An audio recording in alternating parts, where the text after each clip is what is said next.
Welcome to Travesty of Justice, the 400,000th wrestling podcast. This is episode 10, and today we are talking about Wrestlemania 9. No. Pettengill breaks down cultural barriers. Oh, God. WrestleMania 9, runtime 2 hours, 43 minutes, and 10 seconds. Lets us join 16,891 overpaying people in Caesar's Palace parking lot of fucking parking lot of Las Vegas, Nevada. And it is a windy son bitch. It is. Man, I gotta tell you, a parking lot in Las Vegas feels about right for this. This is happening on April 4th, 1993. We are joined by Jim Ross, the Macho Man Randy Savage, and Bobby Heenan, with occasional appearances by Gorilla Monsoon. Mm-hmm. And at this point, Jim Ross's voice I don't think his balls have dropped yet. It's true. His voice sounds like it's pitch shifted. Like he's like, because you think of Jim Ross and like the "Bah God," and this one is like "Bah God, that God is my witness." That man, and it's this is Bell's literally, palsy. I think a week or two before his Bell's palsy hit him. So. Oh, God. Well, and then also, did anybody else notice JR's got some nice legs, actually. Good games on that guy. I didn't. Because he pulled up his toga. That is some Oklahoma barbecue right there. Right there. Yep, that's where it goes. Straight to the couch. Before we get to WrestleMania 9, after WrestleMania 8, it takes us to King of the Ring at 1992. Who was the King of the Ring of 1992, Scooter? Absolutely no one. Why not? Because there wasn't a King of the Ring event. Oh, that year. So there was just 91 and 93. Yep.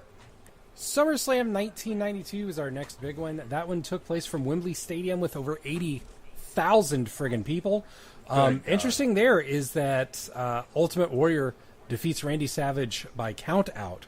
Randy Savage being the WWF champion at the time, which there are 3 matches after the World Championship match.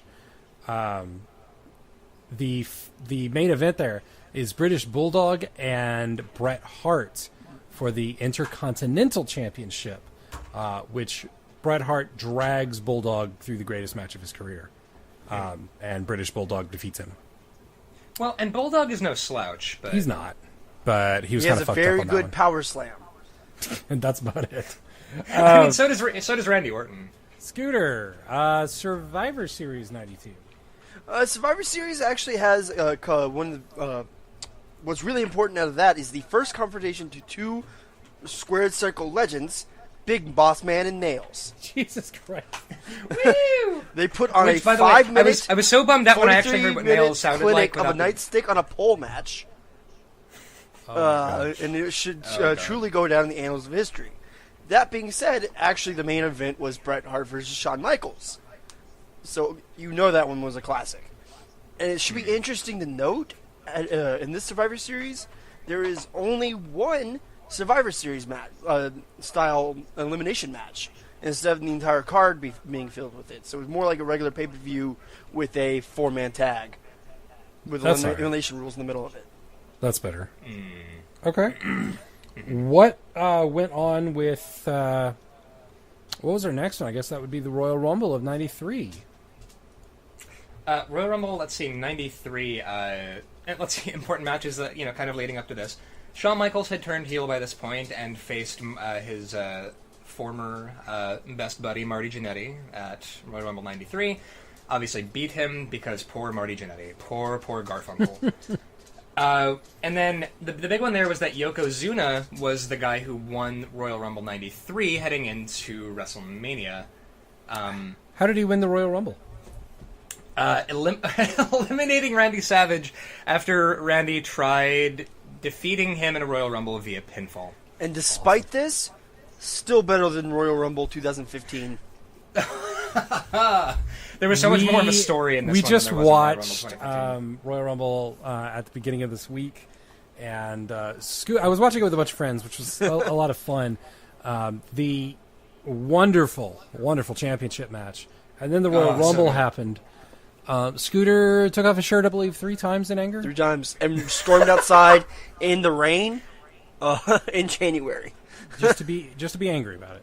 Which, by the way, quitting smoking while watching Royal Rumble 2015 was a Herculean effort. Tell me about it. Oh my God! I was just looking. This is kind of off topic. I was looking at Royal Rumble '93. Bob Backlund was in the ring for 101 minutes. What? That is so much more Bob Backlund than anybody. He started off with facing off with Ric Flair. That's an Iron Man spot, kids. Yeah. I always wonder. Okay. So every time that Bob Backlund comes out, there's like such a lack of crowd response. Except for there's always this one old guy in any crowd in the early '90s or late '80s when Bob Backlund would come out, who's just losing his shit, so excited for the chicken wing. Just that one guy. In any crowd. It's your drunk fucking grandpa, and he is super stoked about Bob Backlund and the chicken wing. Bob Backlund can go. He can, though. He really can. He's a crazy old man. He just looks like Howdy Doody. So, Ryan. Yeah. Talk to us about some music. All right, well, let's see. In 93, the important thing that happened in 1993, end of 1992, the Bodyguard soundtrack by Whitney Houston ran train from the end of 1992 all the way through, let's see, which month? February. And then after that we had Unplugged by Eric Clapton, yawn. And then right back to The Bodyguard by Whitney Houston, and then Songs of Faith and Devotion by Depeche Mode. And then right back to, have a guess, what album? I'm going to go with the Bodyguard soundtrack. The fucking Bodyguard, yeah! And then Get a Grip by Aerosmith. They were already well into their, we've stopped doing drugs and are now drinking mineral water and jogging around lakes like sad old men. That was on there for a week. And then right back to... Gonna go with... Michael Jackson's Bad. Is it? My God, how did you know? Yeah, obviously, The Bodyguard. So the fucking Bodyguard soundtrack just destroyed 1993. So that was, yeah, pretty much it. Big singles for the year 92. Boyz II Men, End of the Road, followed by Sir Mix-a-Lot and Baby Got Back. Shit, yes. Going into 1993, were there any big albums in 93? Yeah, because I can tell you what the big single was. What was the big single? "I Will Always Love You" by Whitney Houston. I was gonna say, was it "I Will Always Love You" by Whitney Houston? Followed by Tag Teams. Whoop! There it is. Sweet. Yeah. Hey, Scooter. What's up? Are you feeling happy? Not really. Ryan, are you feeling happy? Absolutely not. It's time for major news headlines from 1992. Oh, God. April 5th, day of WrestleMania 8. Serbian troops besiege Sarajevo, and 500,000 people march on D.C. in support of abortion rights. Cool. The next day, Barney and Friends debuts on PBS. Wait, you're saying that like those are linked? Windows 3.1 is also released on that day. Is all of this tied up into the same horrifying plot? April 22nd. In Guadalajara, some fuel has leaked into a sewer and explodes. 215 people die. 1,500 people are injured. April 29th. Before we headed into WrestleMania 8, there was this whole thing about a certain Mr. King in Los Angeles. Well... Oh, yeah. LA riots. April 29th was the Los Angeles riots. May 22nd, final episode of Johnny Carson's Tonight Show. And June 29th, Supreme Court upholds Roe v. Wade on a 5-4 decision. July 6th, Iraq says no to the UN inspectors looking at their Ministry of Agriculture. The UN inspectors stage a sit-in outside of the building in protest. But then the soldiers are like, "Hi, we have guns." And they leave. 92, to be fair, yeah, that's very 92 Summer Olympics in Barcelona, Spain, at the end of July into the beginning of August. August 23, Hurricane Andrew slams the Bahamas as a Category 5. September 23rd, the final nuclear test conducted by the U.S. Nevada test site. This could explain why WrestleMania 9 is so bad. Oh, is that what we're blaming now? October 1st, first broadcast of the Cartoon Network. Yeah. Shit, yeah. November 3rd, Bill the Sex Master Clinton is elected president. Woo! December He was 24th. he was a pretty boy heel for the period, I think. December 24th, Bush pardons 6 national security officers implicated in the Iran-Contra affair because justice. Oh, Jesus. But we've mentioned some fairly important things on our news headlines, right? Sure. None more important than January 11th, 1993. The first episode of Monday Night Raw. Yeah. Oh my God! Remember the Yeah. the old theme where it could not have sounded more like MIDI heavy metal, like and it's just, oh God. And then the sax just wailing. The fucking porn sax just like worming its way in there. 1 month later, on February 11th, Star Fox is released. Yeah. Hell yeah. At the end of the month, February 28th, ATF agents raid the compound in Waco, Texas of one David Koresh, beginning a Jesus. 52-day standoff. That then ended with a fiery inferno. Mid-March, 3 days, 13th through the 15th, the Great Blizzard of 93, a massive snowstorm that hit the entire eastern coast of the U.S. Yes, I'm including southern Florida in that. Over 300 people die as a result of the storm. Gas prices are at $1.16 a gallon, or just slightly You know, under what they are now. For some good news, you know. Yes. Do we have any movies to talk about, Scootums? Movies? Actually, it's interesting that you bring up Barney, because there is actually time difference from 92 and 93. There was a large influx of family movies, as well, like the one when you think back, or at least at our age, you think about family movies. That a lot of them came out this year. The first one we're going to talk about is not exactly a family movie, because it's Alien 3, which is Dude, an underrated interesting as fuck. alien I movie. love Alien 3. Of course you would, because it's directed by David Fincher. I hate David. Oh, I hate David Fincher. This is like one of his only movies I like. What? Okay, that kind of blows my mind a little bit. But Yeah, he's moving kinda on back. from Alien 3 is Encino Man. Yeah! Yes! Fucking Brendan Fraser and Pauly Shore. What could be better? Moving on from there, we got Sister Act, Batman Returns, and remember, And what? Batman Returns. Holy shit! Oh, And so remember, there's no crying in X because it's a league of their own. Baseball. Death Becomes Her, Oh, and yes. Oh shit. the venerable Three Ninjas, followed by Baby Skids. Did anybody else, as a small child who was all hopped up on Three Ninjas, try to attack any of the neighborhood kids and get grounded? No. Just you, bro. Okay, Actually, yeah, it's just me. Cool. Because when actually around the time Three Ninjas came out, I was actually in karate. Oh shit, I was in Taekwondo. And so that's where I got my energy out.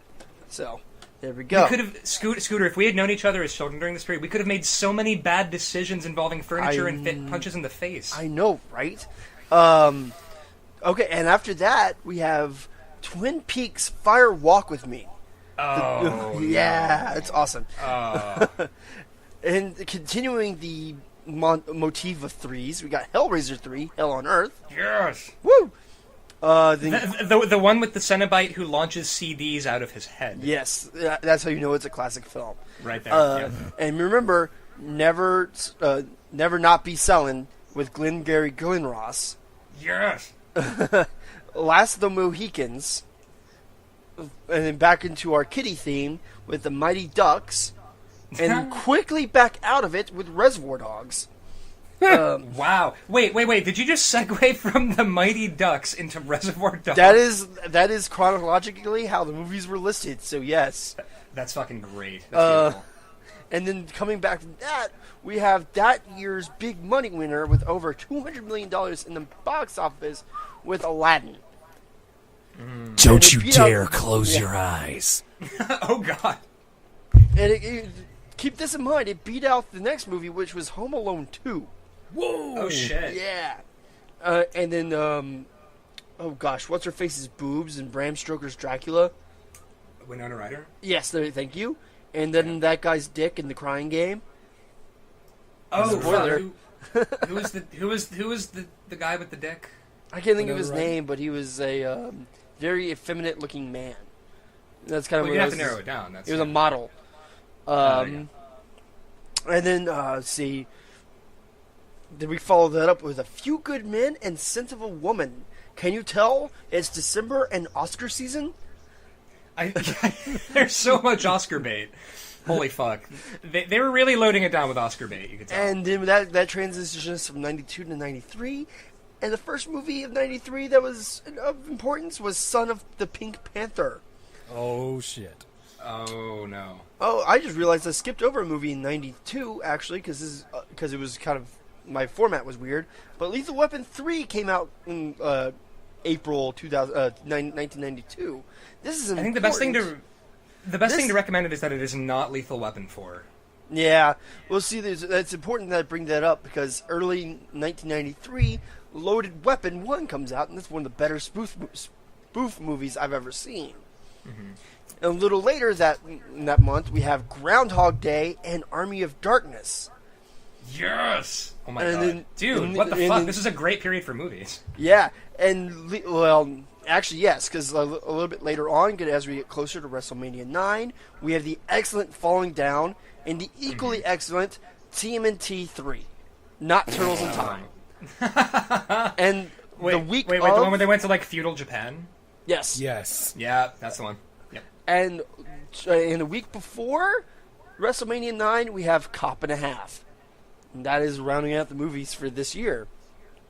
Jesus. I'm not sure if that makes me nostalgic or the opposite of nostalgic or both at once. Well, like I was said, a lot of nostalgic those up until like kind of Teenage crappy, Mutant Ninja Turtles 3. kid-friendly movies came out that year. Same with same time frame as Barney. So there just must have been a need to sit our kids down in front of the TV during that time. I mean, that makes sense. So how about the fucking CGI at the beginning of WrestleMania 9? It's the future. Jurassic Park is God. near. I think it's the following summer. Yeah, we're not quite to Jurassic Park territory yet, I don't think. How does Vince start us off? Caesar's Palace! Indeed. That's the one. Yeah. And now, I Gorilla wrote something. Monsoon is Gorilla. Gorilla Monsoon. Oh, Monsoon Gorilla. welcomes us to the largest toga party in the world. If I've ever wanted to join the largest toga party in the world, I would not want to be invited or welcomed by Gorilla Monsoon. You shut your mouth. Gorilla Shut Monsoon your wants to be mouth. your friend. Although, he turns us over to, fuck yes, good old JR. Who, at this point, is a baby. He is so tiny. He is fresh out of his stint at WCW, calling the action for Sting and RoboCop, and has come on over to the, I guess at this point, the good side. This is the better product at the time, kids. Well, which, oh god. And then also, I think, didn't JR have heat with Eric Bischoff as pretty much anybody who knew Eric Bischoff had heat with Eric Bischoff? Indeed. Yes, because as soon as they started working together, he deuced out Yeah. because of that man. He, JR sends us up to Fincus Maximus. Which he sells the shit out of Fincus Maximus. He gets behind does. that. He presents Caesar and Cleopatra for literally no reason. Yeah, why? It served no purpose other than just to pad out this pay-per-view. Oh, it pissed me off. At least the elephant is over. The elephant is super over. About an elephant could get over in the new generation era. Oh, yeah. How about Macho Man's entrance? Pretty fantastic, actually. Can we talk about Macho's fucking outlandishly just the best outfit? Like, it's like this purple gold white affair, and he's getting carried out on a spill, like being fed grapes, and all I have here is just yas, Macho, yas. So that's what I have written It's down. really for Macho cool, entrance. but it's just like, why isn't an announcer getting this elaborate of an entrance? I know it makes me a shitty person, but To be Well, fair, but also Macho. The first guy that's carrying him out on the right is fucking Quadriceptimus, because that dude is jacked to shit. I'm Yeah. sure, like, Vince beat off on his picture or something. Absolutely. no, I'm the sure he background. did. And then, of course, as he's being carried out, like Jim Ross announces, "Those are Vestal virgins," we're told, and it is which baby Jim Ross, that voice forming the phrase Vestal virgins. Also, he was severely fuck. confused because he's like, I thought Bobby Heenan was supposed to be on the sedan. It's like, why do we care? Because it's funny. Randy is handed a microphone and gives us word salad. Nothing makes sense. Macho is normally great, but he I guess he figures that's how broadcasters speak, is in nothing but buzzwords and doing things. Not sure what. Yeah, which I mean, again, like Macho is he rolls a nat 20 on charisma everywhere except apparently this pay-per-view. Except for, I'd like to point out one thing. The most profound quote of the entire pay-per-view was Macho saying, "Don't expect miracles. You got to look at it and draw your own conclusions. Dig it." And I had to pause after that and go get some water. Like that was, I don't even know what happened. Heenan is preceded by an ostrich. Comes out backwards on a camel. Kind of awesome. He's screaming that this is an attack camel. Because Heenan's amazing. He was supposed to be on the Virgin sedan. At the end of this, I have in my notes, what the fuck is happening? Padding. Oh my god. Padding's right after that, I have in all caps, what the fuck am I watching? And then right after that, what the fuck am I watching? Actually, I have a text from Ryan. We always have a text from Ryan. It says in all caps, Marty, what the fuck am I watching? Man, they're just going whole hog on this fucking Julius Caesar thing. It's kind of incredible. Oh, I get it, because they're at Caesar. Caesar's our first match, Palace. Shawn Michaels, the Intercontinental Champion, with Luna Vachon for no reason. Literally no reason. He that does makes not no fucking pay sense. any attention to her, and he's walking a good 10 feet in front of it. Because he looks like an angry teenager at a mall whose mom is trailing behind him by 50 yards. Well, I heard somewhere that he didn't want to be paired with Luna Vachon. So why? Yeah, because it doesn't make any sense for him. But Sherry has been turned face, and he's like a pretty boy heel. So why does he have this horror movie character like Luna? Because she won the Ontario. What she does? They're arguing about. Wasn't that a relative of hers that won Miss Ontario or something? I don't know. Sure. So Shawn fixes his hair in the belt's reflection, and then he strips in the ring for a few weeks. Woohoo! Luna and Sherry are having a makeup off. Yeah, they're both aggressively make-upping at each other. Yellow and black ropes, which is very CZW of them. Boy. Tatanka Zena's in and shoves Shawn off. With the motherfucking tomahawk! Randy exclaims that Tatanka is doing the thing already. Do the thing! WrestleMania 9, you gotta get... You know, Shawn, he sells like a boss. It's always great. There's a back suplex from Tatanka that's okay. Shawn fucks up a top rope sunset flip. But, I mean, the fans are up for it because it's the beginning of WrestleMania. They don't know what's coming. Yeah, no, I feel like the opening match of WrestleMania, everybody's so fucking hopped up on the excitement of the event. Yeah, it could be anything. The opening event, really the fans will cheer anything that happens. Go ahead, Scooter. No, can I just say, I noticed something about myself watching this match. So I don't really have, mind, I don't remember spots too well. I couldn't really give you a rundown of the match. What I really take away from matches, I come to realize, is the story of the match, and really this is a top case of this because you need the commentators to help you out with this. Is that Shawn had an injured shoulder that was from an earlier confrontation, and a lot of Tanaka's offense was focused on the shoulder, and the announcers would pipe in and be like, he's working the shoulder because it's injured. And I really appreciated that kind of storytelling in this match. Well, and especially Jim Ross, I feel like I always go back to that thing he says where, the match itself is the music and the commentators are supposed to be the lyrics over the top of it.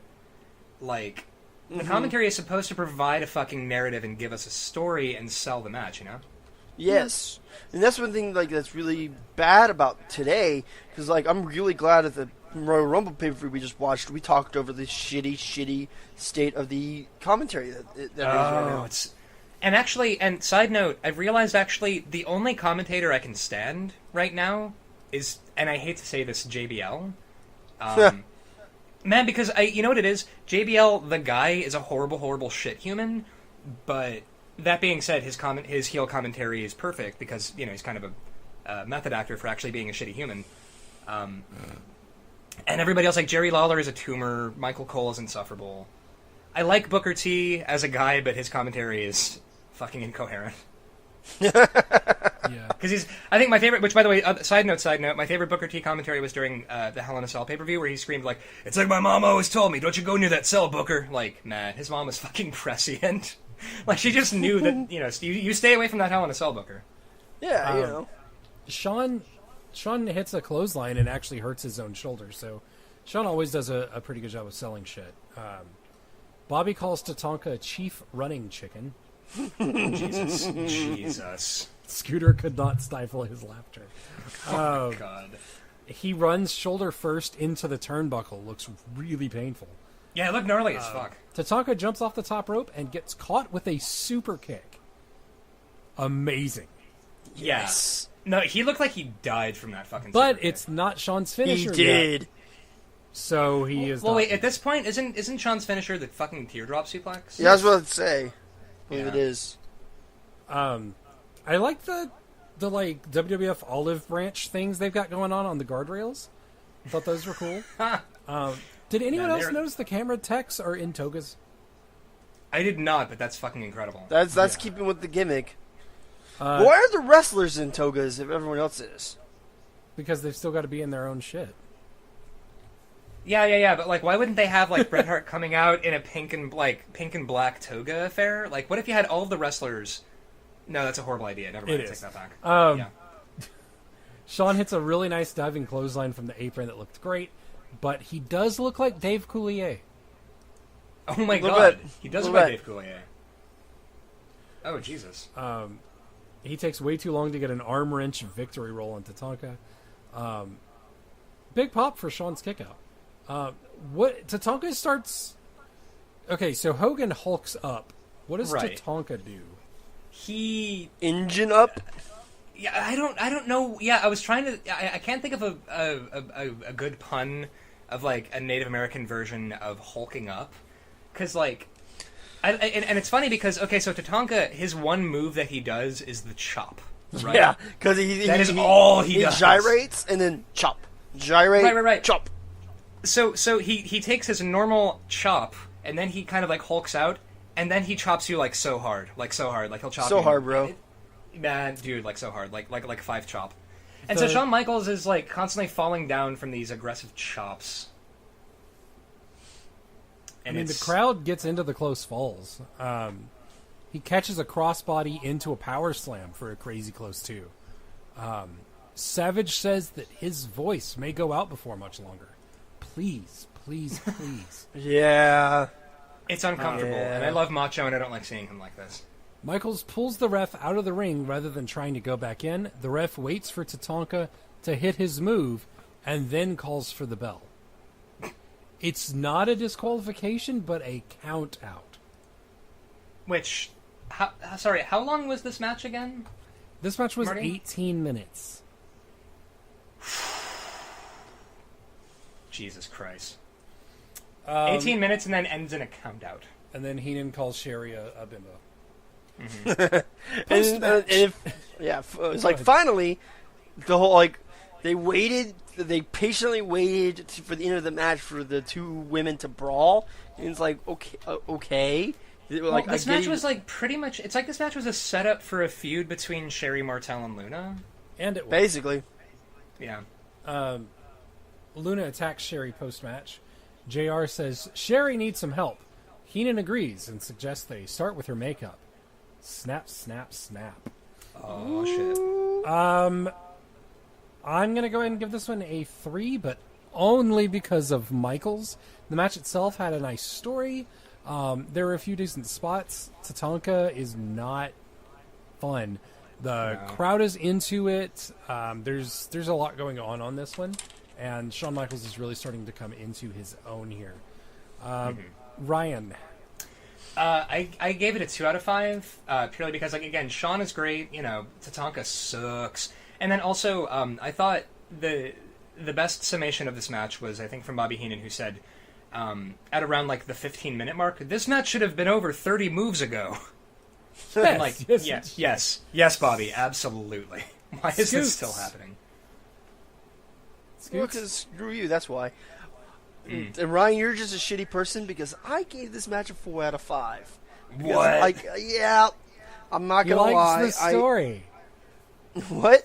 You like the story. I like the story of the match. There you go. Makes sense. And I don't think HBK dragged Tatanka to a really good match. I felt like Tanaka himself is not great, but Sean brought a really good match out of him, in my opinion. And like I said, I really enjoyed kind of like the injury with Sean's shoulder, and the fact that Tanaka was pissed that he won but he didn't get the belt. That was a nice touch. He said jumping up and down like a moron.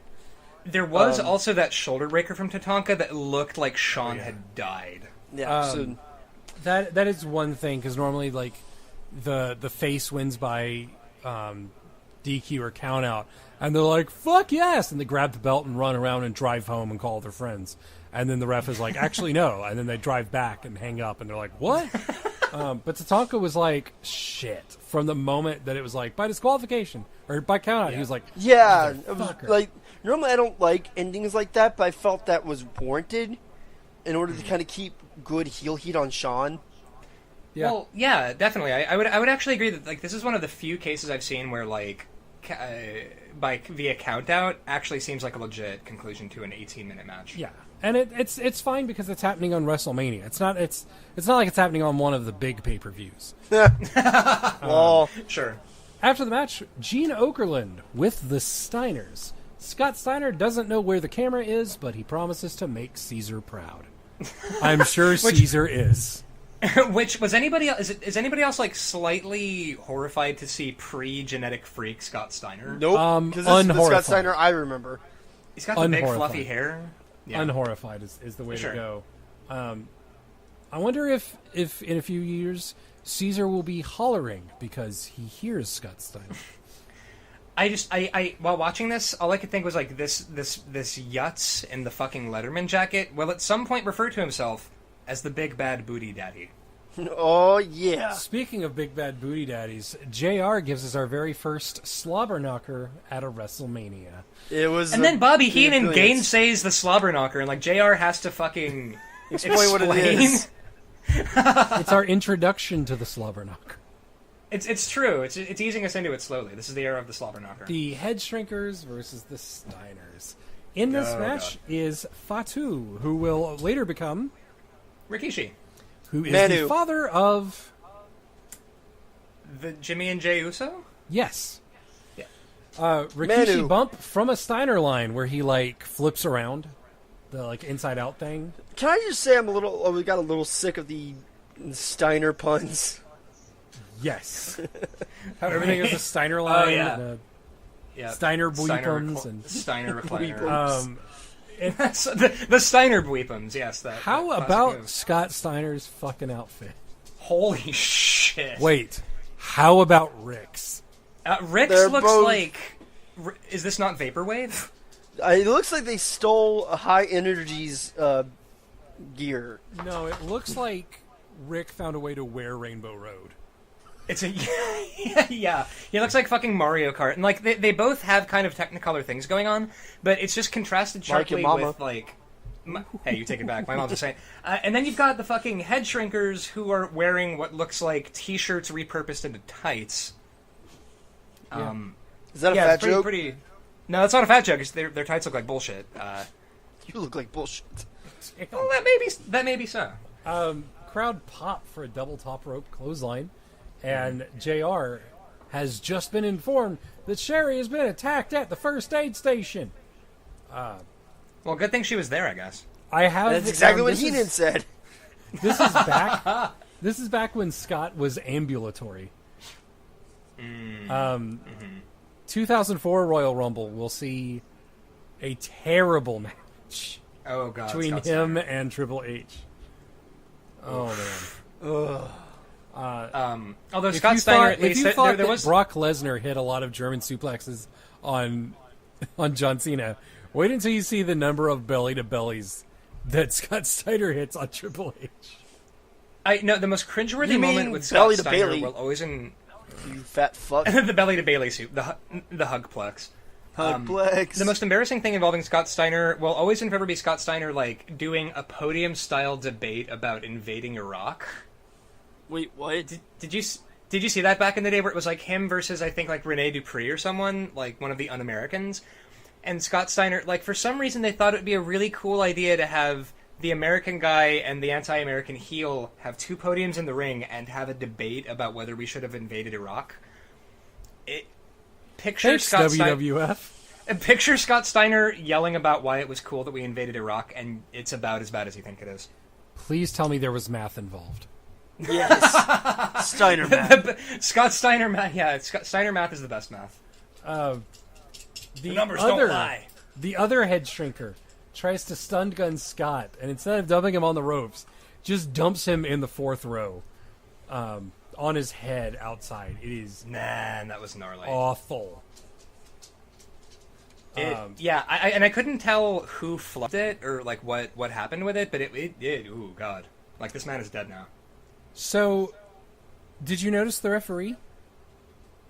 No. Reffing this match is the man that calls it right down the middle, ECW's Fonzie. Oh no. Motherfucker with the whistle. That's why I didn't recognize him, God. because he wasn't wailing on the whistle.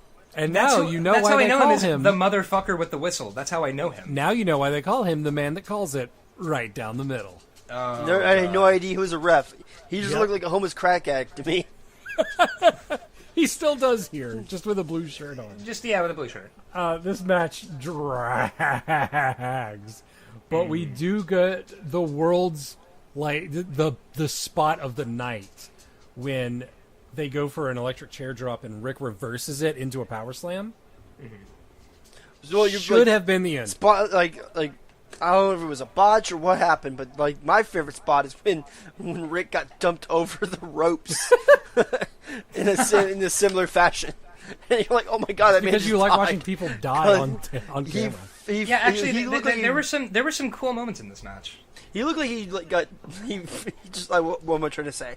He just like dropped like a bag of rocks because how quick he was hitting the mat, like hitting the outside of the ring. It was nuts. Yep. A botched Frankensteiner gets the 3. To be fair, it's hard to not botch the Frankensteiner.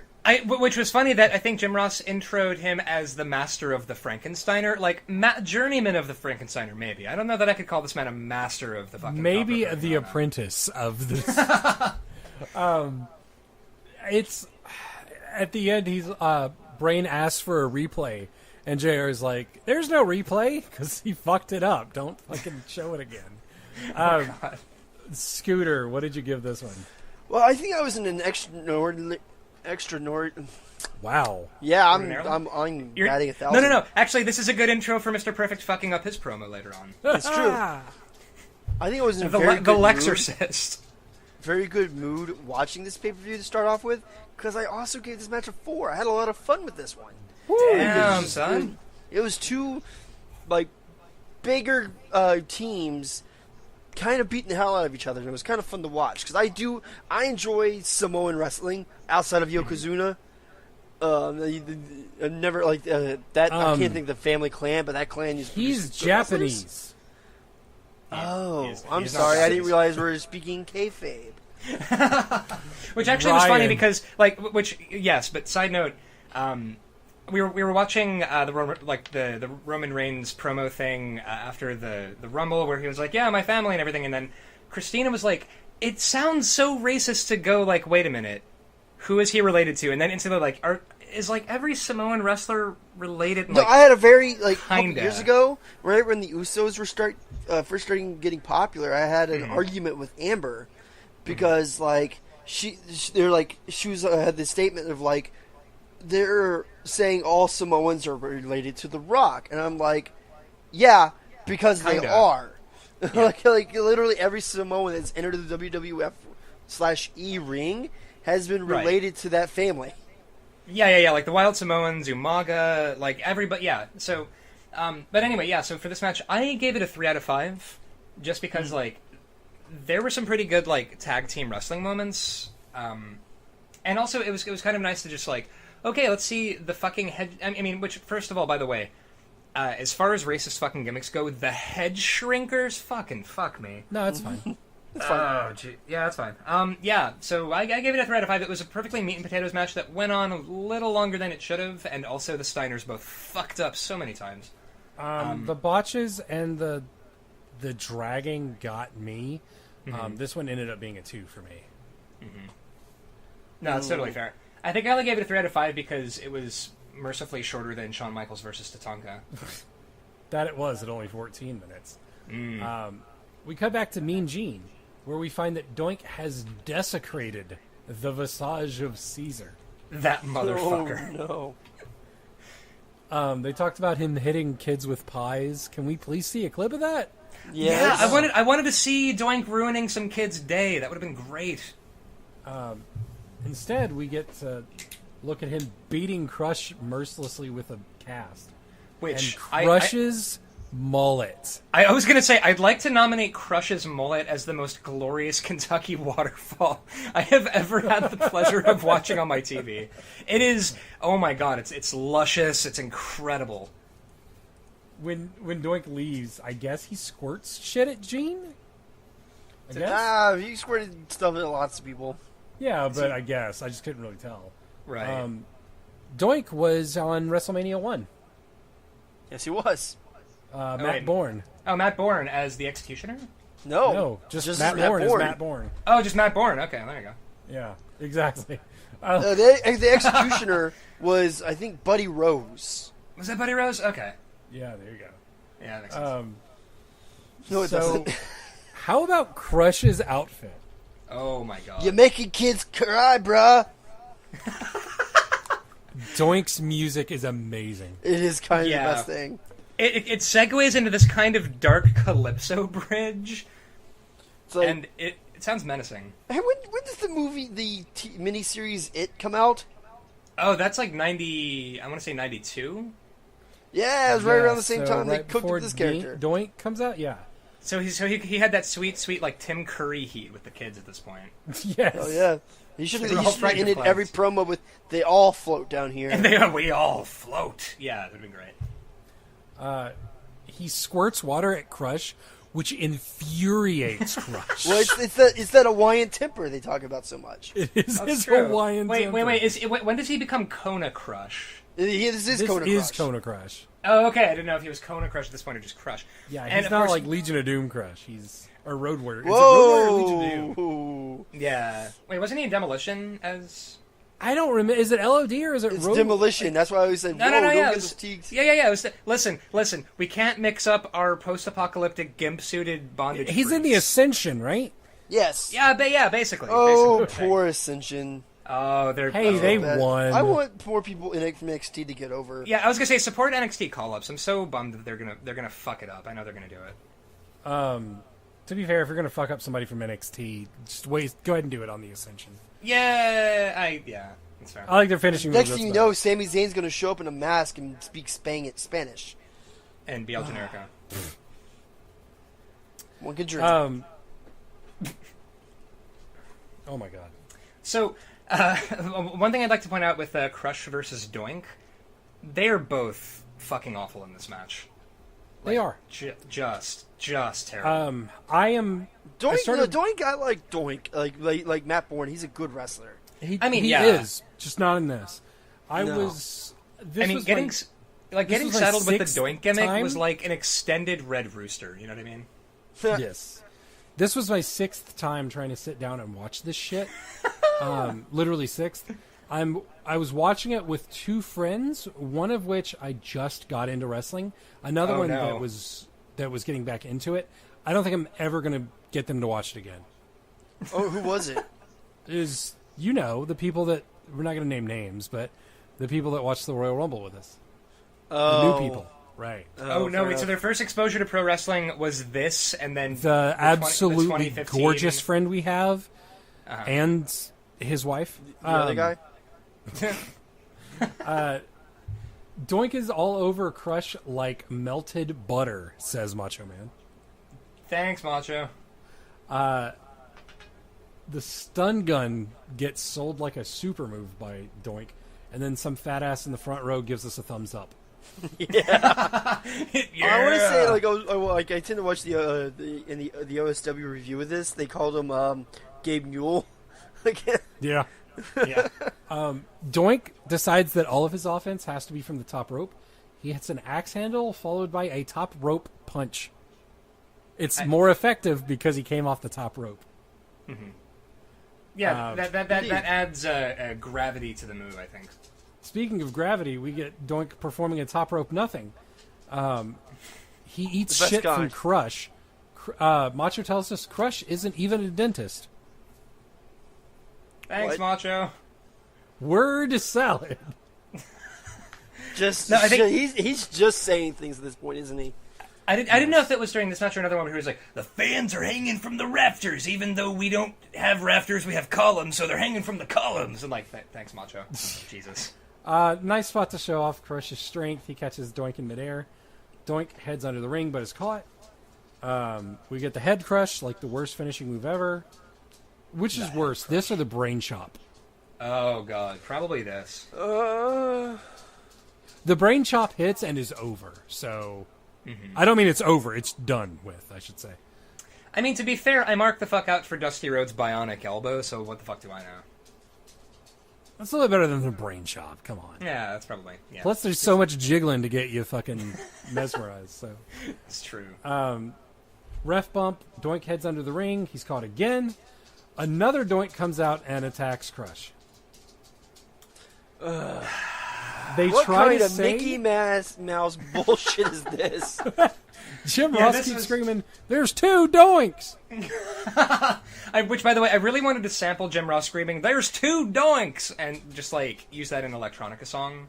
My mother, if she ever hears this, which I hope not, there was a point when I was a wee little whippersnapper. I guess at this point I would have been 9 years old when this whole two Doink crisis was happening.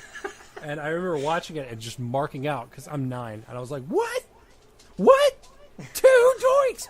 And my mother and sister lost their fucking minds. And I was like, why is this funny?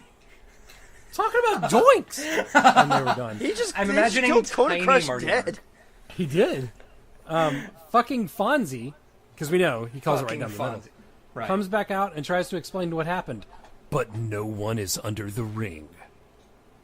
Dun dun dun. So wait, did fake Doink like go through a trapdoor? No, they just didn't show him under there. He was under the ring, and then they were like, they never got under. They showed like the start of the angle, but like not like they didn't show a full underneath thing. Oh, he was probably waving at him. Hey guys. Hey guys, I'm right here. And Alfonso's has too much crack smoke in his eyes. He's just like, oh, I don't know what you're talking about. I saw you. There's not even there. I'm wondering which, by the way, who fucking booked this? Like, you know, it'd be a satisfying conclusion. Second Doink. Like, if one, if you thought one Doink was great. Yeah, Vince. It was Vince. God damn it. Speaking of two Doinks. I have come to believe Vince is a terrible booker, and he has surrounded himself with occasionally good bookers. But not now, for instance. Right. Oh, God. Hey, Ryan.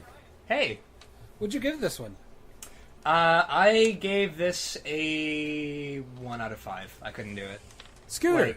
I wanted to give it a 2 because of Crush's mullet, but even that couldn't. No, you don't have to justify it. Mm-hmm. No, you I understand. Ryan, or fuck it, Scooter. I give it a 2 out of 5. It was just kind of boring, and it ended in some Mickey Mouse bullshit. So this sucks and is a 1. We go to Todd Pettengill. Yeah, looking like a douchebag. God. He cuts to two Japanese guys. He asks them, "What do you think?" And they're like, "Ha ha ha ha ha." What do you think about Yokozuna? Yokozuna #1. And they start screaming, "Yokozuna #1!" And all I have here is bullet point racist horseshit. That's all I have for this. Oh, and not to mention they have giant actual cameras. Fans, though. I do like the fact that Pottingale, shouts out to the Bob Uecker seats. So that's apparently a thing. He calls people poor. Jesus. Which he reminds me of just like he looks like the most obnoxious MTV VJ you could find. That's probably why he got hired, because he looks like one of those guys. He asked the one guy, he's like, "So Yokozuna, right?" And he goes, "Yokozuna number 1." He goes, "So Las Vegas, right?" To the other one, he goes, "Las Vegas number 1." And then he's like, "Well, there you have it. 2 doinks or just an illusion." It's like, that is not letting us having. Well, because he started. This is shoddy journalism. Asking about the 2 doinks, and those guys just no-sold his question. And so he's like, "Well, they're Japanese." It just bounced off them. It was great. Oh, I mean, you'd think that there were plans, they would been like, doink number 1 or something like that. right. Or doink number 2, and it would have been no. But I don't think they thought it through that well. I bet they were just like, okay, here's your prompt. Just be really fucking racist. In fact, don't just start naming like random Japanese auto companies like Regis Philbin did that one time. Just ask the same question, over and over. Thanks, I had forgotten about that. Yeah, you're welcome. Now I know why we don't do these anymore. Well, stop doing these. Mm-hmm. So Razor Ramon and Bob Backlund. Razor is the bad guy but gets a chant. He sells a missed drop kick. It is all Backlund on offense, but then Razor catches him for nowhere and rolls him up for the 3. Yep. Yeah. It was pointless. It was... In 3 minutes and 47 seconds, in a roll-up pin, we get Bob Backlund's first ever televised defeat. This man was champion for 8 years. Yeah, that was, yeah. What the fuck? Who booked this? Because it didn't exactly put Razor Ramon over, is the thing. Like, nobody was watching this, like, marveling at how great of a wrestler Razor Ramon was, or how charismatic. Like, it was just a little... This sucks, but at least it's short, too. Mm-hmm, true. Mercifully fucking short. Scooter? I give this one a 2, because, like you said, it was merciful. There was not much to say about it, because it was so short. It was shitty that they brought Backlund back just to lose. For literally almost no reason. For no reason. Ryan? I gave it a 2 out of 5 just because, again, it was short. So.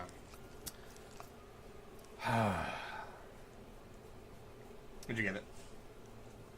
I already said it 2. There's a promo. Money Inc. and Gene. It's nice. Sure. They make fun of Hogan's fucked up eye. Mm-hmm. Which, some background on the eye, of course, there are apparently some different stories on how he got that gnarly fucking shiner. The official explanation, and probably the true one, is that he got it in a jet skiing accident. Some of the scuttlebutt backstage was that Macho Man Randy Savage had punched him in the face for sleeping with Miss Elizabeth. Mm-hmm. Which, I don't necessarily buy that. Because I feel like we would have heard a lot more about that. I think he had already hit him. Like, that's why the Mega Powers exploded. Right there. Well. Indeed. So, Hogan and Brutus versus Money Inc. Scooter, who are the champions in this match going in? Money Inc. Who comes out first? Money Inc. Why? Yeah. Because Hogan's a jackass. Because fucking Hogan. Hogan gets red and yellow smoke. Brutus Beefcake is wearing his, like, the Phantom of Hulkamania costume. The barbershop is here. Yeah, and I love how they kept trying to sell that his mask was made of titanium. Titanium steel. Yeah. Jesus Christ. And then, so much time wasting in this. And it's incredible that, like, that behind the scenes, there is no bigger Hogan lackey than Ed Leslie. Like, oh, I know, right? Such a Hogan nut swinger. And you can tell that he's just fucking happy to be anywhere near the same fucking ring as his buddy Hulk Hogan, and wearing the red and yellow, and his tiny little mask. And you can tell that, like, the Mega Maniacs, as far as fucking tag team names go, the Mega Maniacs is somehow even fucking stupider than the Mega Powers. So, speaking of the Mega Powers, Hogan's a good guy, right? Sure. Or some This overly tanned motherfucker's a good guy. He's a real American. Every time he like blatantly chokes someone or punches someone too long, and the ref starts like, "Hey, you can't do that," Hogan threatens the ref. Every time, like a good guy, as a good guy should. Money Inc. They threatened to leave and walk out, losing Good. the match but keeping the title. But go ahead, Scooter. Oh no, I was just saying, good. Like, end this match, please. The ref apparently decides that if they lose by countout, they will lose the title because and refs can make that decision. And at this point, Bobby Heenan actually goes, "Wait, how the hell does that work?" Yeah, like, thank you, like Bobby. Bobby Heenan called him on it immediately. Like, yeah, fucking Bobby Heenan, great. As Hogan is being choked in the corner by the little piece of rope they have, Macho says he's an incredible competitor. Look at what he's doing against all odds. He's getting choked. Getting choked by a dude. The $1 Million Dream gets slapped on, and no one thinks this is the end of the match. No. Oh, look. There could not be less tension. Hogan gets up. He hooks up. The crowd at least eat it up. Brutus runs in and puts the sleeper hold on when the ref's back is turned. Because they're cheat. Good guys. Because good guys. The ref backs up and trips over DiBiase. Nice. Yep. As both are laying on the ground, Macho says if there's a count out, the title doesn't change hands. Are you sure? Because at this point, it's like, okay, so this is an obvious conclusion to a match. Brutus runs in and hits his high knee, which would later become his finishing move when he was the Booty Master. The Booty Man. Sorry, the Booty Man. The Booty Man? Oh, no, and then later he was the Zodiac? No, before he was the Booty Man, he was the Zodiac. Get your shit right. Man. God, how can you be confused by any of this? We need to do a podcast purely about Ed Leslie's many, many gimmicks. I think someone's already beat us there, buddy. To plug a better podcast than ours, OSW has a full rundown of Ed Leslie's various gimmicks in their WrestleMania episode. Yes. Yes, they do. That's fantastic. All like 18 of them or something. Yes, they determined it's 18. When he was the Booty Man, the high knee would become his finishing move because high knee. Oh my god, I want to die. Oh, yeah, that's you do. horrible. Yeah, that's you do. horrible. DiBiase hits Brutus with a fucking briefcase. carnies. They get off Brutus's titanium steel adamantium mithril mask. Oh my god. Brutus hits a double clothesline, sleeper on IRS, and ref bump. Hogan runs in, grabs the titanium steel adamantium super metal mask, and begins beating them to death with it. Like a good guy. Fuck you, that's why. Jimmy reverses his coat to show that it has ref stripes. He counts the fall. The faces are so goddamn fucking stupid. They both start It just celebrating. counts. It's the exact same thing we talked about like in the Tanaka match. Like, literally the same thing. It's like Yeah. you didn't win, jackasses. Like, why At are you least Tanaka celebrating? knows he didn't get the title. But they Tanaka haven't understands the even rules of won wrestling.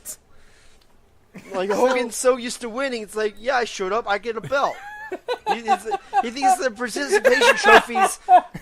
He thinks it's the belt to him is a participation trophy. Oh my god. Yeah, I showed up. I get a belt. Oh god. Oh my god. God. Well, and oh god, and so at the end of this match, and then they kind of but then by disqualification, So it's, another such a ref wank. runs down, the man that calls it right down the middle, and he's like, "No, they cheated." So they disqualify the Hulksters. Hogan threatens to beat the defenseless referee, Yup. but Jimmy steps in and throws Like a him good out guy. instead. Oh good, And they thanks, Jimmy. celebrate for like 10 Ever? minutes. Yeah, like the next 10 Longer years. than the main event. I didn't think Yeah, that there was they celebrate anything. until WrestleMania 16. I didn't think that anything was as annoying as Hulk Hogan flexing and posing in a ring, and I found it, and it's Hulk Hogan doing the Brutus the Barber Beefcake scissor strut. Oh yeah, and I just I looked over my notes again, and there's something I meant like in the very beginning of the match when the Mega Maniacs are making their entrance.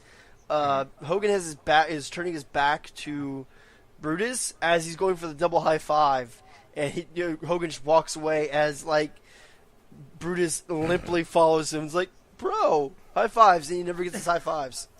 Aw. Oh, poor Ed Leslie. This match is 12 minutes too long. It was so bad.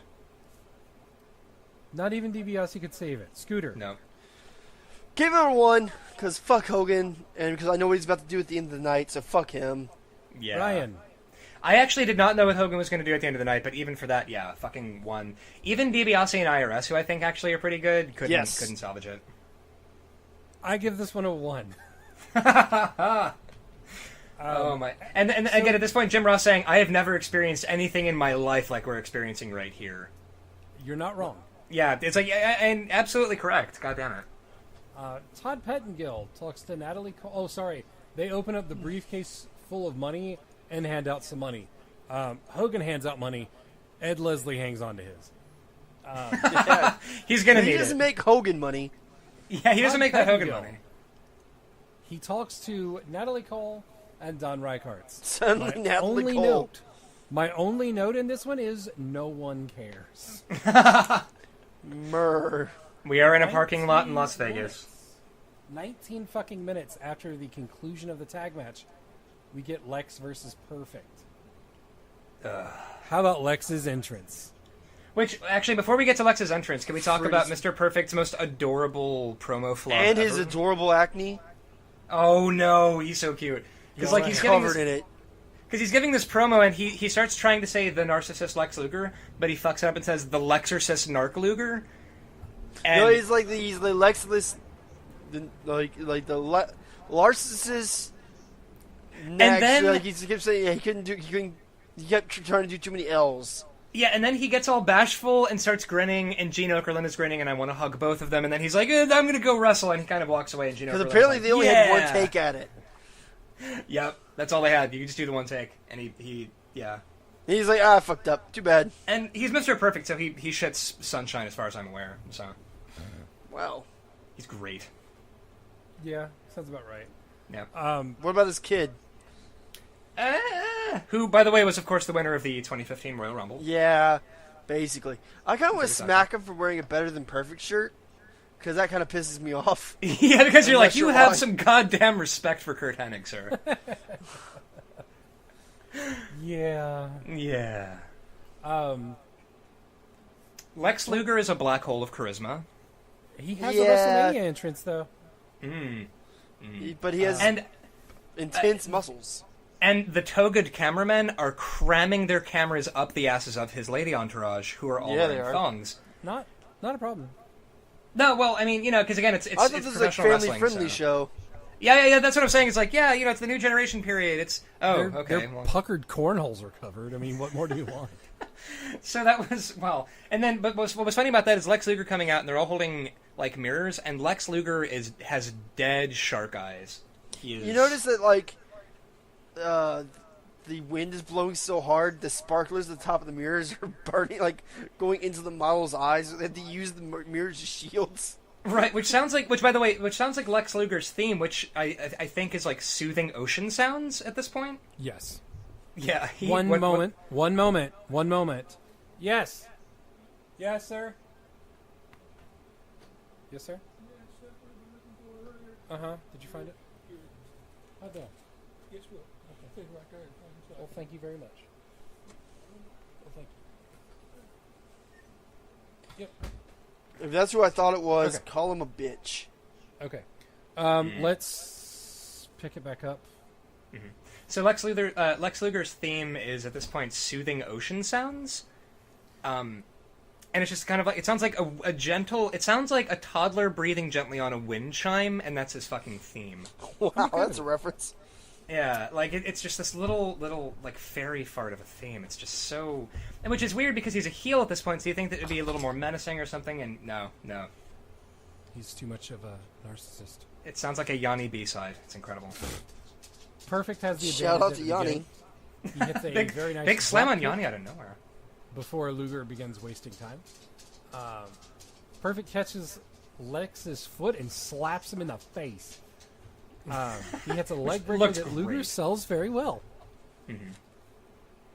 And they are both the same shade There's of a hot dog. They are. There's a chest chop from Perfect that rings around. Like the crowd is particularly quiet because this isn't the most exciting match, and you just hear it. It was a thing of beauty. It just and you're like, rings out oh, around the parking lot. Sure. Perfect starts bumping all over the place. He bleeps out of the corner.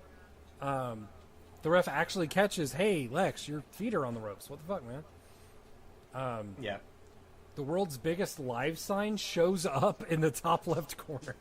It is a quarter of the screen. It is bigger than the ring itself. Just and with like the sort of slow PowerPoint presentation appearing text thing of like Las Vegas, Caesar's Palace, live.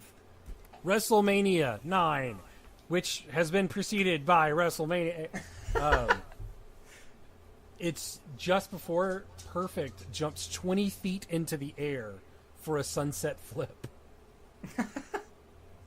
That was a huge sunset flip. Yeah. You know what I noticed? Like, in women's wrestling, especially now, you hear the women yelling, like, with every move. Mm-hmm. Lex Luger screams more than Brie Bella. Honestly, like, it's funny because, like, when I was trying to show my girlfriend, Christine, various indie wrestling, the Japanese women would show up, and she doesn't like wrestling too much. She really doesn't like women wrestling because she doesn't like their screaming. So it's that's a really kind of a turnoff for her. See, that's funny because like my girlfriend, the only female wrestler she cannot stand to watch is Brie Bella, and purely because like she cringes anytime she goes Brie mode because it's like the least intimidating thing anybody has ever done. Did she like her theme? No. Oh god, her theme is terrible. So everything about the Bellas is kind of terrible. No, Nikki couldn't fucking go. Nikki did a good job at the Royal Rumble. Fuck yourself. Don't you me? I will ride to Clarksville and slap your cornhole off. Good. Oh, shit. Fuck yeah. Lex gets a backslide on Perfect. Ref doesn't notice his feet on the ropes. After the match, Lex knocks him out with an elbow. Mm-hmm. And they made a lot of hullabaloo about apparently everybody who's faced Lex Luger at this point has gotten knocked the fuck out. So Jack Tunney's going to hear about this. There's going to be fines and suspensions and... Jack Tunney is super pissed about Lex Luger. So it's, after the match, he attacks Lex backstage. Sean goes apeshit on him, and we set up that feud. Mm-hmm. It's a decent match. There's nothing too exciting. A decent story through it. Perfect is always good, but it's very average. It's a 3. Yeah, it was aggressively mediocre. It was 3 out of 5. Yeah, like it served its purpose, and it was a 3. Can we talk about the shit that happened after the match, though? Oh no, because that's mostly what I want to talk going about. Like ape shit on him for no reason. Yeah, what the fuck was up with that? He just you jumped this guy. Guys, please, he understands Lex Luger. Because they were just like having Shawn Michaels and Lex Luger get each other. They were having a chitty chat, and then like he was super pissed that his chitty chat getting interrupted, so he's gonna hit a bitch with a trash can. So don't interrupt his chitty chat. Which I loved that. Again, it's like Perfect kind of strides back there and shoves Lex Luger, and at that point, something in Shawn Michaels' brain clicked and said, "Murder this man immediately." Not today. Clearly, he was bullied. We were talking in high school. He's like, no, no. Gorilla tells us that there are still 2 more matches coming up. Thanks, buddy. Don't you threaten me with that, Gorilla Monster. Don't you threaten us with this. Oh my god. So the next match. Gonzalez. Apparently he's a really nice guy. I'm sure he is. I'm sure he is. So is Andre. Him with Harvey Whippleman versus The Undertaker. Now it's WrestleMania, not 30. Sure. So I think you know who wins. Yeah. So obviously, but my favorite moment of this and the bit when I lost my shit and could not stop laughing. You'll notice that when Undertaker is making his entrance, did you notice what the druid behind him was doing? Mm-hmm. Just high-fiving the shit. Yes! Just fucking like hero. Like he was so fucking hyped and everyone else is like super somber, but the druid guy behind Undertaker is just so fucking stoked about high-fiving the fans. It was sublime. It was pretty great. Yeah. So here's a question: how tall did they say he is? Almost 8 feet tall. Like Well, 8 foot exactly. The commentator said he was almost 8 feet. Mm-hmm. The ring announcer said he was 8 feet. Yeah. He is 7'6". He is 7'6". Still So goddamn that's- tall. That Yeah. is fucking big. Don't get me wrong. He is the tallest. Which is professional why he wrestler also ever. could not move his knees because of He was barely ambulatory because, Jesus Christ, he had gigantism. or something. Yeah. So Brain says that if he lays down, his feet will be at the airport and his head will be at the Hoover Dam. Pretty good line, honestly. Not He bad. Yeah. also calls Undertaker's ride a funeral chariot. I think we need to have more funeral chariots. When I die, I demand a funeral chariot for my body. Crowd is into it as Undertaker sells his no-selling. Like, every hit to the Undertaker rocks him, but he comes back to it. So he sells it and no-sells it. Which Like, is, yeah, again, he's just, very... he like kind of wiggles around. You know, that's kind of like Like, even if he just no-sold it, it makes more sense for the Undertaker to no-sell it than fucking Marty Jannetty. Well, and Undertaker no-selling is very different from, for example, like Ultimate Warrior no-selling, because Ultimate Warrior is a piece of shit, and... First of all, Okay. Well, Ultimate Warrior still has kind of a little bit of the power of the Warriors running The through Warriors, his yeah. veins. but then Undertaker... Like- so you mean Hawk. cocaine? Yes. cocaine. Hawk and Marty Jannetty just suck. Yeah, Undertaker no Speaking selling. of It's like cocaine. he registers right. Well, Undertaker registers that he has been hit, Yes. but there's a big difference between that and just not registering shit and standing there. This match, I think, features the world record for the longest sleeper hold in a match. It goes on for weeks. Good God, it went on forever. Brain has a great line. Some people can palm a basketball. This guy can palm a Buick. Yeah, which of course, and because we have to we have to talk about it. His fucking outfit, that unitard. The most aggressive butt crack I have ever seen on was anyone's aggressive. wrestling attire. It was a thing of beauty. There's no explaining it. People, you've got to just see it. We don't want you to watch WrestleMania 9. We really don't. No. But just do a Google image search for Giant Gonzalez. Jorge Gonzalez is his real name. He's from Argentina. Died back in September of 2010, actually. Yeah, Oh, I thought he died much like earlier than that. No, he was trained by the WCW power plant, by the way. You could tell. Yeah, it Yeah, shows. he moves about as much as, Nash. Scott So Steiner. Yeah. it's... Taker is thrown into the steps, and people, really pop for it. The steps turn over to show that they're hollow. Jim calls them solid steel. Yeah. When really it's just like a slightly harder Cadbury egg. Like it's not. That's not fair. I don't want to get hit with the steel step. Oh sure, but it's not exactly the same as Like, like it has like a hollow twang is the only problem. It's like solid steel straps. It's like no, dude. Taker starts no-selling harder. Is he earning up, or... Yeah, like that was apparently. I assume that somebody had their finger on the pulse in like 1992 and was like, "All right, everybody's got to have their own version of hulking up," where they start no selling and kind of drawing on the power of the fill in the blank, Hulkamaniacs, earn whatever. The Giant gets rocked with a clothesline, and he staggers around, and it's hilarious. It's the most it's almost Aloha Arn levels of shit. It's pretty amazing. Mm-hmm. Whippleman throws a chloroform-soaked rag into the ring. Who was sitting around and was like, you know how this match needs to end? Chloroform. I love it because Undertaker's so big and Whippleman's so small. He picks Whippleman up like a child over the ropes by his neck. It was intense. Yeah, it was like, holy shit, this man's gonna die. So they and immediately Jim Ross is like, "What's that smell?"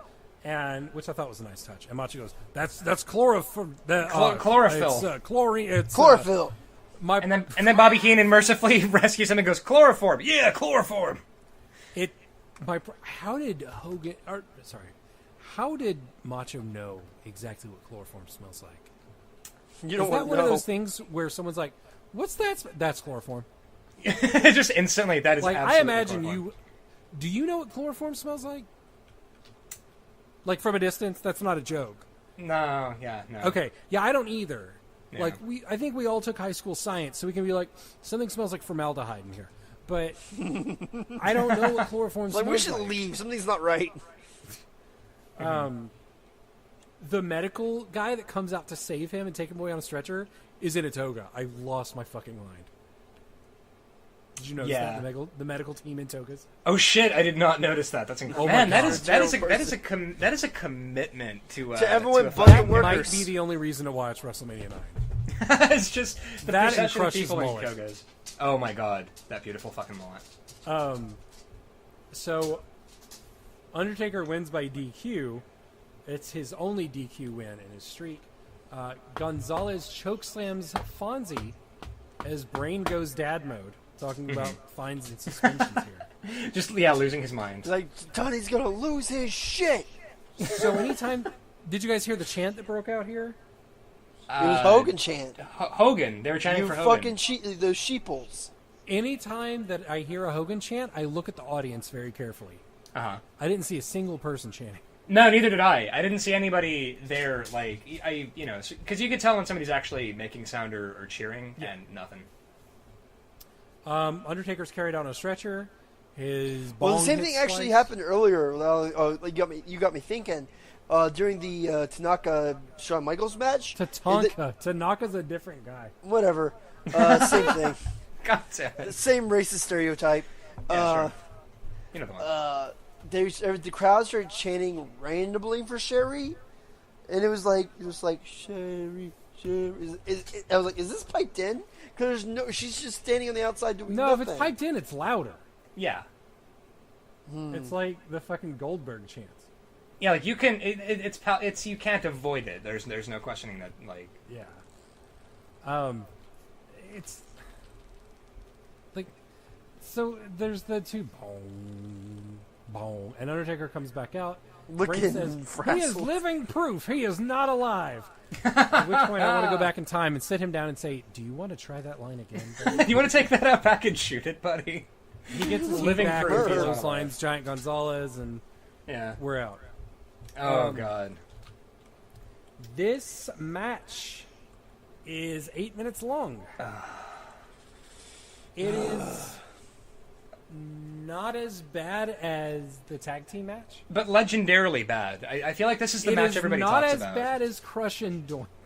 Had I not seen Crush and Doink and tag shit earlier, I may have called this a 1. But I think it's a decent David and Goliath story. Boy, won't we get tired of that by the end of the evening. Uh-huh. I gave this one a 2. Ryan, I've already written your score down. What is it? 1. Okay. Scooter. I gave this match a 1. I think this might be one of the it's hard to recall, but this is like a contender for worst match we've had to do for WrestleMania. Yeah, this is iconic. wow, Like really? this is iconically This bad. is Everybody, an iconically bad Wow. match. everybody talks about this match. No, I understand. I didn't think it's as bad as Crush and Doink. Oh really? Oh. Well, I mean, at least with Crush and Doink, both wrestlers were able to kind of move around and do stuff. This was like watching Undertaker wrestle a very tired mannequin who just kind of wanted to go take a nap. I know, right? It's like, why So am I he cuts a doing Mean this? Gene. What a great voice Mean Gene has. I What a love great Mean guy. We get to watch Yoko Bonsai drop Jim Duggan. Can I am just happy say? for the first time in this pay-per-view. Can I just say this is like the similar move to the earthquake splash, and it's just like I don't like moves that's just like I'm gonna put my butthole on you, I'm just gonna drop my droopy butthole on you. and that's the move. Yeah. Anyways. Hogan is there. He says that Brett is a Hulkamaniac. You fucking shit. This is what happens, by the way, when you try superimposing Hulkamania over the New Generation period. It doesn't fucking work. It's like, Ryan, do you want to say what Hogan says about wanting the first shot? Holy shit. Okay, so good guy Hogan, the face, the real American, says, whoever wins this match, I want to face you for the title, either Brett or, and I quote, the Jap brother. He calls Yokozuna the Jap. A Samoan man, a Jap. Holy fuck. Later, he says he'll make sure the belt stays right here in the WWF and the USA. Bro?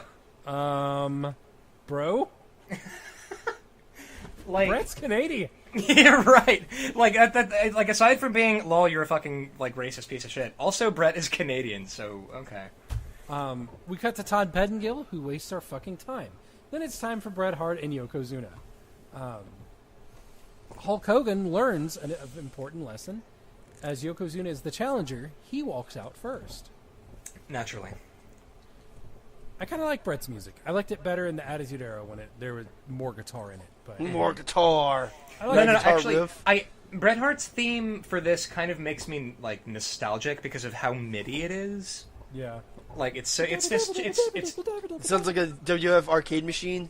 yeah, it's charming. It sounds like the fucking Royal Rumble game for, like, Sega Genesis. Like, yeah, okay, alright. Yeah, that's the guitar tone, is the Genesis tone. Yep. We get a lovely shot to start the match off as the camera gets right up in Yoko's cornhole. Sure. It's important. And we get USA chants. For the Canadian. For the Canadian, yeah. Or maybe for the Samoan.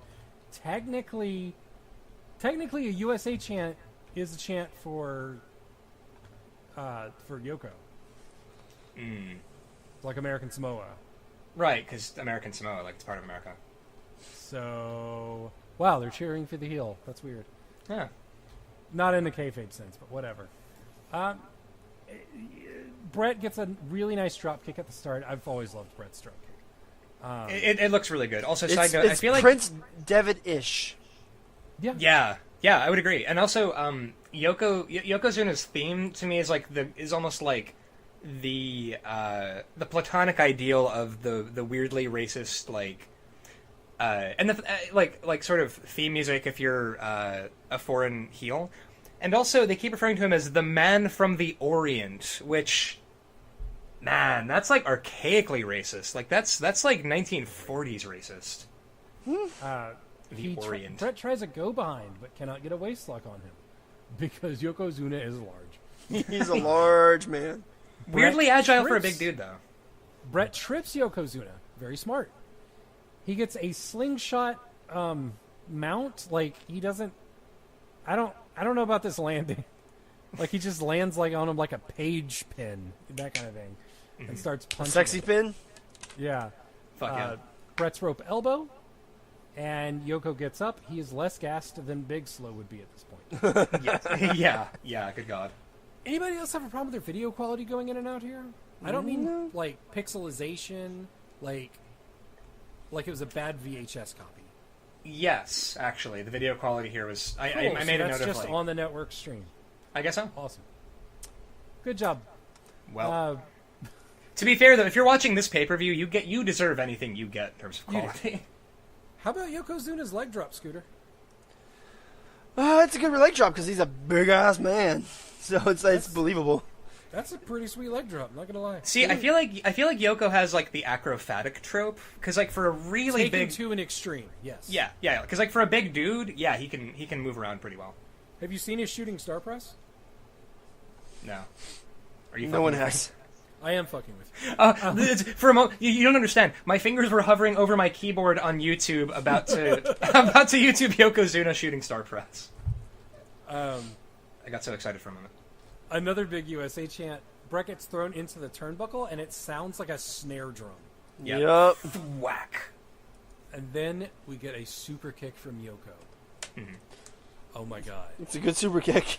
Yeah. Damn, it's good. Yeah. Bring says, and he's not even breathing heavy. The fuck he is. Yes, he is. He is turning like eggplant purple. Speaking of archaically racist, Jim gives us an Oriental nerve hold.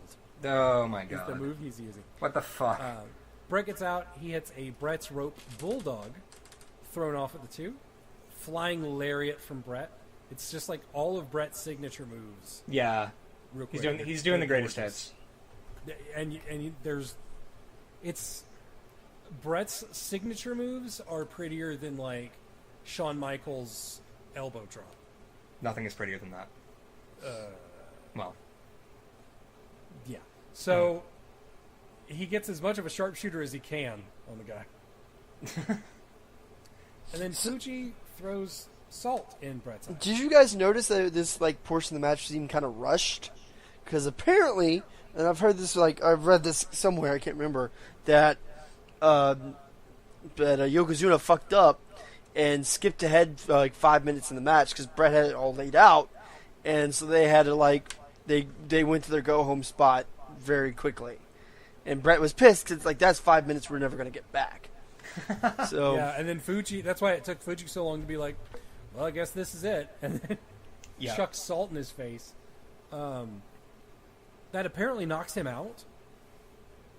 I mean, it would, honestly. Which, you got a bunch of salt in your eyes. Was kind of bullshit, honestly. Like, to end the match like that, like, alright, oh shit, Brett got him in the sharpshooter. He was able to, like, wrap his fucking oak tree thighs up into a sharpshooter. But no, man. Then, Hulk Hogan needed the belt so he could pub Mr. Nanny. Because he showed up. It's true. Oh my god. Well, we'll get to that in a goddamn... Oh god. Listen, I know that it's kind of irrational to get, like... Hold on. Okay. Yoko pins Brett. Just like, he walks over to him and pins him. Would you call it... Salt in his eyes, and would he you can't call it... wiggle his legs. Would you call it assault and battery? Shut up. Everyone in favor of kicking Ryan off the podcast? Yes. Okay. Replace you with Sarah. Dude, that's a great idea. That is. Sarah's great. So Hogan is out immediately, and boohoo's for Brett. He's a seasoned Fuji, veteran. I think, issues a challenge. It's hard to tell. Mm-hmm. Scooter, do you want to walk us through the next match? Hogan comes out to protect his Hulkamaniac. And noted Hulkamaniac, Bret Hart. And then Fuji issues the challenge, and Bret's like, "No, man, it's cool. Go, man, just go." So he gets up. Yokozuna holds him in like an arm hold or something. It's almost like a full Nelson, but not quite. As Fuji readies more salt, Hogan ducks, gets salt. Yokozuna gets salt thrown in his eyes. The ref rings the bell. Hogan does the leg drop and pins him for the 3, and he gets his 5th fucking championship. In 22 seconds. Brett is not backstage yet. No, he's not. Brett is still in the aisle. You know what's fucked up? You know, like, what? You know, hey Ryan, I got a question. So you didn't really know this was going to happen. You know what the plan was? No. Essentially, this is mostly from memory, is that this was going to happen. Hogan was going to get the belt, and eventually, I think around King of the Ring time. Oh wait, no, right. Honors, Brett was supposed to. do the honors for Brett, and when it got time to it, Hogan went nah and lost to Yokozuna. Brett went to Hogan and was like, "What the fuck, man?" It's like, "Listen, bro, you're not in my league, so you can go fuck yourself." Because Brett was too small for Hogan, I guess. Right. Well, and again, at this period, like, Hogan was kind of pulling some shit that he would pull later on in WCW, right? Where he was like using his creative control and being like, "No, I don't want to drop the belt to Bret Hart, brother. He's not ready, brother." Right. So it was this thing of like. Vince wanted Brett to be the guy because he was like, well, we're getting in a new generation here and Hulkamania is kind of fucking old. Like, it was big in 1985. It is 1993. But it's like Vince was an abused partner with Hogan because it's like he recognized it, but he always just like brought him back. It's like and you're giving the belt and like let him do whatever because it's Hogan. Well, and I imagine if you're Vince McMahon, you look at Hulk Hogan and you see the goose that laid the fucking golden egg. Like, this is the guy that got wrestling huge, right? So, so when the guy's going, I really don't want to drop the belt to Bret Hart, and so I don't know, like having him, I can't remember the last time I got that angry at a pay-per-view that from like ages ago, where Hogan comes out for no reason and then. For some fucking reason, Mr. Fuji goes, "Hey, you should have a match with my guy right now," and then beating him in 22 seconds. And it was like just Okay, so we're superimposing Hogan's desiccated fucking dinosaur ass over New Generation when Bret the Hitman Hart is right there and getting passed over. I can't. No one can. No. This is literally not a match. Yeah, I gave it a no out of 5. I didn't even Hogan rate it. Celebrates in the ring. I guess he doesn't care about Bret. No, he holds his hands on his chin like, "Huh, isn't this neat?" Yeah, Fucker. fucking ass. Yeah, He just fucker. fucking celebrates forever. So, Bret Hart and Yokozuna, Scooter. I gave that one a 2 out of 5. What? It was Ryan? fine. You know, like Bret Hart versus Yokozuna. Yeah, that's fair. yeah. I'm sorry. So What you said. it was decent enough. So there's not really much to say about it because it kind of is what it is. And Bret worked his ass off. Yeah, he did. I agree. That's why I gave that match a 3. Ryan. 2 out of 5. Because I feel like I've softened somewhat on Bret the Hitman Hart. Like having gone back and watched a lot more of his matches. Again, the guy was fucking incredible, and I have more respect for him after watching him work shows like this. Like, yeah, he sculpted this bullshit into something resembling. And I wish that would have halfway been more of his character, like because his character would occasionally like cut promos, and I really wish he had a face manager or something that cut promos for him, like a Paul Heyman type, and just Right. like I'm just gonna leave my shit in the ring, and there's nothing you can do about it. I mean, just to be wouldn't do fair, though, interviews. You know who else didn't really cut great promos? And this is going to be kind of controversial. Undertaker. He was never really that great on promos. He had presence out the ass. Like, Well, all he really had to do was say, Rest in peace. Right. 'Cause I can never remember Taker promos ever. yeah, like he was not great on promos, I don't think. But it's kind of the same thing with Bret Hart. Like, yeah, Bret Hart sucks on fucking promos, but the guy, he had this kind of presence to him. So the Hogan Yoko match. We have to give it a score. Oh God. A numeric score? Yes. Oh God. Okay. I've already written your ones in, guys. Good. Can it be a 0? Can it be a 0.5? It cannot. No? Okay.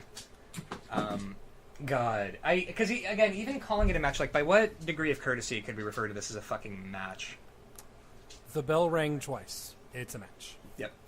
That is true. So there was 1 hour, 35 minutes, and 45 seconds of wrestling on this, meaning 58% of the pay-per-view was wrestling.